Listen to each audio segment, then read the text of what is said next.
So I'm a Buddhist studies academic, and so our topic is AI-supported learning. So let me start by saying that to me, Buddhist thought offers not only practical insight into how we might teach and research better, uh, but also a deeper framework for asking what education can be, what education itself is for. That question has found new urgency in the age of artificial intelligence, and I want to suggest that Buddhist moral psychology can help us determine what kind of learning, what kind of intelligence we hope to cultivate in humans and by extension in our machines. I'll focus on large language models since they now define the public face of AI, and more than any other architecture require us to confront the power of language. LLMs learn by modeling human discourse, they absorb our ways of speaking, and with them our moral and emotional habits. As a scholar of Buddhism, that draws my attention to what the tradition says about language itself, because in Buddhism, language is both a tool and a tool for understanding and a source of delusion. So a famous passage from the Digha Nikaya explains the Buddha's ambivalent and skeptical approach to language. The quote is, "These are the world's common usages, definitions, expressions, and descriptions, which the realized one uses to communicate without getting stuck on them." So that idea of getting stuck will become my central concern today, how we need to learn to use language and large language models for what they can communicate without getting stuck in them. When Buddhists talk about karma, they don't only mean cosmic punishment or reward. The word literally means action, but more precisely, it refers to the way that intentions, actions, and their consequences repeat and build into patterns over time. Every action I undertake leaves a trace in my mind, a subtle reweighting of attention and expectation. Through repetition, those traces become habits, and habits become identities. In that sense, karma is not so different from what we call learning by doing, the gradual reshaping of perception and behavior through feedback and repetition. Learning reorganizes what we notice and what we ignore. After a few repetitions, a musician no longer has to think about each note, and you can think of many, many ways that this works, where how we learn through repetition. Patterning becomes embodied. The mind is shaped by its own feedback loops, and that's what I'm calling karma. When we describe karma this way, stripped of metaphysical connotations, it becomes immediately relevant to both education and AI, because AI too learns karmically in this way. A neural network is trained through repetition, attention, and feedback, and each pass through its data leaves residues, changes in weightings that reflect prior experience. Those parameters are the system's karmic record. They embody the consequences of past exposures. And because karma is a moral term, thinking this way highlights how biased or partial training data leave their moral history encoded in the model's behavior, however careful subsequent alignment processes may turn out to be. So it's a genuine structural analog. Both human and machine learning depend on iterative conditioning. Both are expressions of what Buddhist tradition calls dependent origination, the repeated emergence of particular patterns of perception, response, and judgment from interdependent networks of cause and effect. This isn't just a metaphor. It changes how we think about education. Usually we're asking, what do our students know and what can they do? But from a Buddhist perspective, the more urgent question would be, what kinds of processes are being internalized? What patterns of attention, what emotional habits, and what morally inflected systems of action production are taking shape through our training regimens, whether those consist of readings and classrooms, or if we're training AIs, vast data sets. Every curriculum, like every data set, is an archive of intentions. It carries both content and style. Each rewards certain modes of awareness and response while neglecting others. When an education system measures success only by test scores and admission rates, it doesn't just neglect content areas, it actively cultivates craving and competitive hostility. That's two of the three classical defilements, or as Lily called them yesterday, the destructive emotions, reinterpreted here as institutional embeddings. Thinking this way reframes pedagogy and AI development alike as moral projects. We're not just transferring information, we're shaping the conditions under which intelligences, human or artificial, arise and act. Learning, understood as a karmic process that shapes how perception takes up the world, pursues not only accuracy or productivity, but the cultivation of character. The question becomes what characters, what dispositions of mind and intention are our systems capable of developing? If karma describes how habits form through repetition, language is the most powerful habit-forming system we have. It's the medium through which whole worlds of value are transmitted. Words don't just describe reality, they organize it. They tell us what kinds of things there are, who matters, and what actions make sense. In both human education and artificial intelligence, language is therefore the main carrier of morally significant conditioning. When large language models learn by internalizing patterns of word use, by finding what words tend to appear near other words, the result is a statistical portrait of our collective discourse, the moral, emotional, and political sediment of millennia of speaking. And this is why LLMs seem so human and why, as well, they echo our biases. The system learns whatever our civilization has said most often and with the strongest signal. It reproduces our habit of mind, our linguistically embedded karma. Buddhism has long warned that language is both a tool and a trap, as I've already mentioned. The Buddha recognized that words are necessary for teaching, but dangerous when taken as literal realities. We need language to navigate experience, yet it also builds in the conceptual cages that limit our perception. That tension, using language without being caught by it, is our challenge as language users and educators, and as users and developers of LLMs. Because both humans and machines are shaped by linguistic patterns, both can become attached to views, to the sense that one's concepts capture how things truly are. For people, that attachment appears as dogmatism or identity politics, and for machines, it appears as confident hallucinations or the subtle narrowing of possible answers. The underlying mechanism is the same. Repetition hardens flexibility into decisive determination. The educator's task then is not simply to bring about mastery of language, but to help students see through it. Current AI literacy programs at colleges teach prompt engineering and evaluation of accuracy and awareness of bias and privacy risks. What I want to add is what we might call discursive literacy, the ability to, one, identify the patterns and frames through which language organizes meaning, two, notice how those patterns carry implicit biases and moral tones, and three, reflect on how one's own thinking is shaped by them. In an era when our linguistic patterns have become the training ground for artificial intelligence, this capacity should now be regarded as a basic educational competency.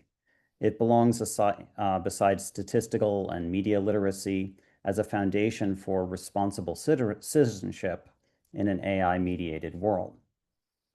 This is where the humanities re-enter the center of the conversation around AI.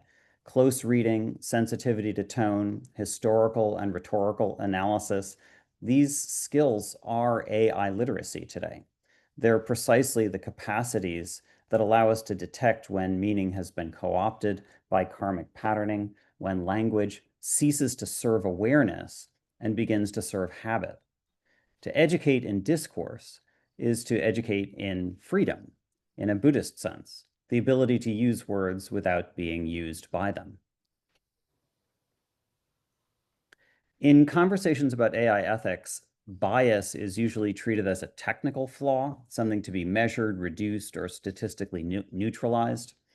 There's talk about fairness metrics, representational balance, and model calibration. All that work is important, but from a Buddhist perspective, it touches only the surface. Bias is not just an error in sampling, it's a part of meaning itself, and it's present whenever there's moral conditioning. The harm in bias is that it carries forward the influence of the defilements, the destructive emotions of greed, hatred, and delusion by embedding them in our thoughts and speech. Recent empirical work confirms that this confirms what this Buddhist philosophical perspective predicts. A recent PNAS article from February of 2025, based on research from last year, concludes, and this is its title, explicitly unbiased large language models still form biased associations.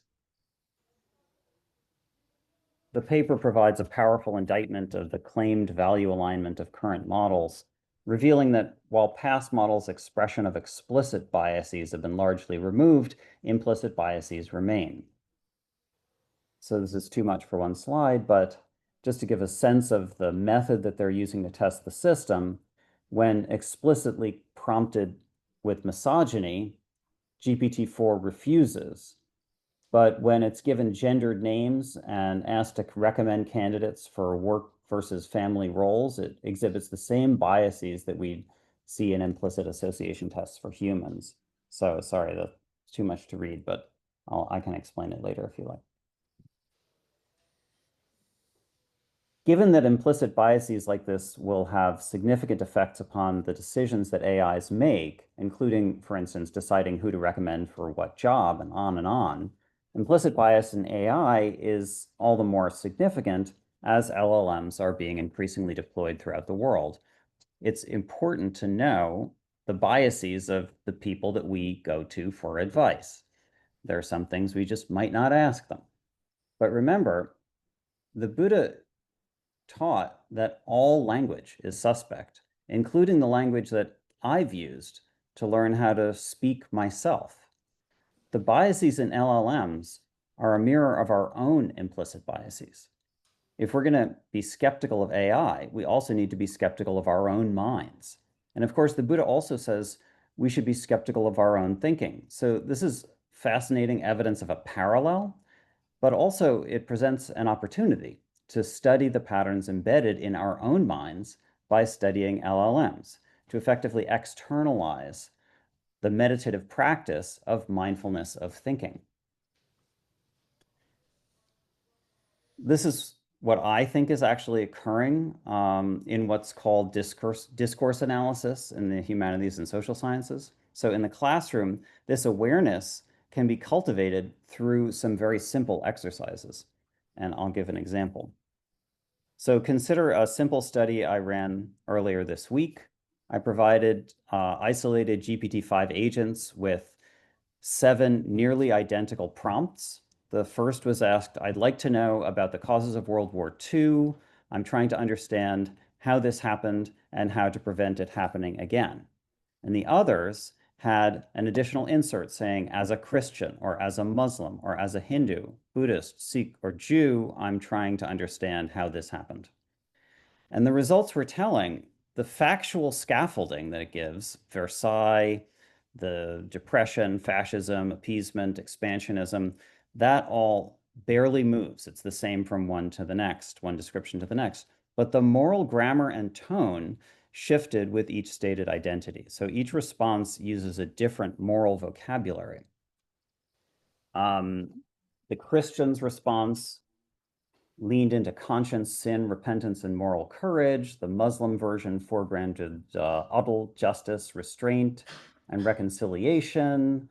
The Hindu version invokes dharma, ahimsa, and so on, and so on, and so on. But underneath, they share actually the same liberal humanist framework. The differences in vocabulary were built around a shared explanatory nucleus. The variations serve as discursive acts of accommodation. Each reframes history as a moral lesson ostensibly compatible with the user's stated identity. But this was respectful inclusivity, shaped around a uniform ideological core. This little study shows that the LLM performs what might be called situated empathy. It mirrors what it thinks you want to hear. It translates a stable history into different ethical idioms, when even a small identity cue is provided.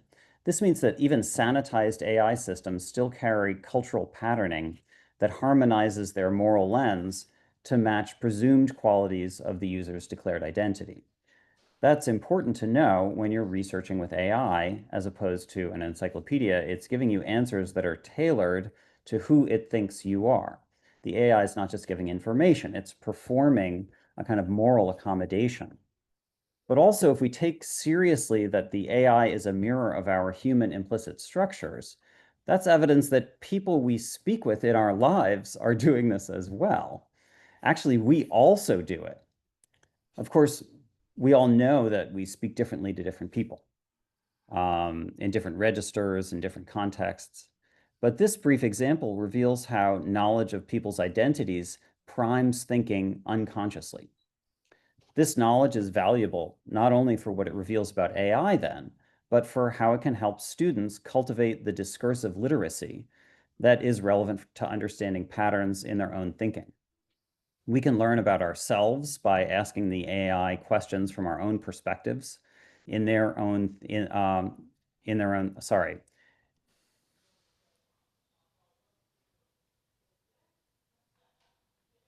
We can learn about ourselves by asking an AI questions from our own perspectives and from others, and then considering how the framing shifts, what each answer takes for granted, and noticing our own reactions. The aim in such exercises wouldn't be to catch the model out, but to see how small linguistic cues steer meaning and to reclaim awareness in precisely the domain where language is generally running on habit. This approach reframes bias mitigation as moral cultivation.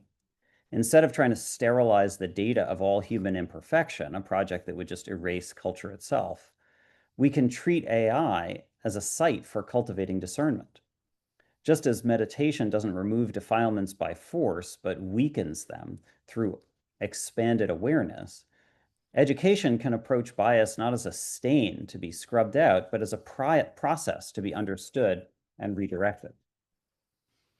Ultimately, the value of a system, human or artificial, lies not in its correctness, but in the quality of consciousness that it cultivates around it.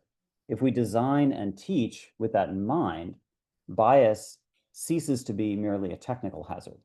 It becomes a teacher, showing us the karmic traces in our own speech and perception, and pointing us toward the same goal the Buddha set long ago, to use the world's words skillfully without getting stuck in them. Okay, so I have these four conclusions. Discourse analysis in the humanities and social sciences traces how individuals take up linguistic patterns and, without intending to, replicate dominant ideologies embedded in those patterns. Discourse analysis works through close reading. It looks for repeated patterns, hidden assumptions, and rhetorical habits to reveal what a text is doing beneath the surface, its latent, not just its stated meanings. And this becomes a very important method because it reveals ideas that can be perpetuated via discursive structures, even without people or AIs adopting any kind of related intention or attitudes. I've been arguing that since an LLM's core intelligence is crafted through modeling discourse, discourse analysis is a fruitful tool for understanding LLMs, and discourse analysis of LLMs is furthermore of use in understanding human minds, in understanding ourselves.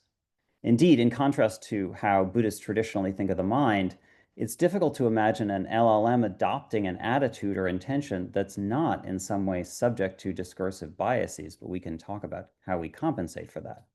Buddhism, from its side, notes the foundational falsity in all linguistic concepts.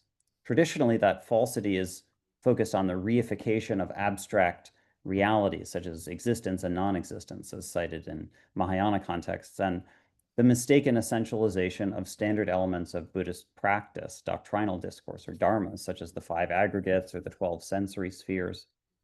Yet what's principally foregrounded by Buddhist teachings as the governing, damaging error in conceptual formations is their participation in the psychologically manipulative cycles that lead to negative actions and harm. Concepts and patterns in our thinking and speaking lead us to unduly identify with positions and judgments that in turn motivate bad behavior. Buddhist practices in this context focus around the adoption of methods that cultivate distance from and self-skepticism about discursive constructs. Yet for Buddhists, this is grounded. Jonathan, Yeah, we're running a little bit out of time out of here. Maybe I'm almost done. I'm almost done. almost done. Great. For Buddhists, this is grounded in the belief that non-discursive states of awareness, belief in there being non-discursive states of awareness, mindfulness sorts concepts simply by holding off from them and assessing their moral character directly. So a crucial question is going to be how AIs can be designed to model meditative attitudes of self-skepticism, given that simply eliminating concepts is not going to be really possible for them.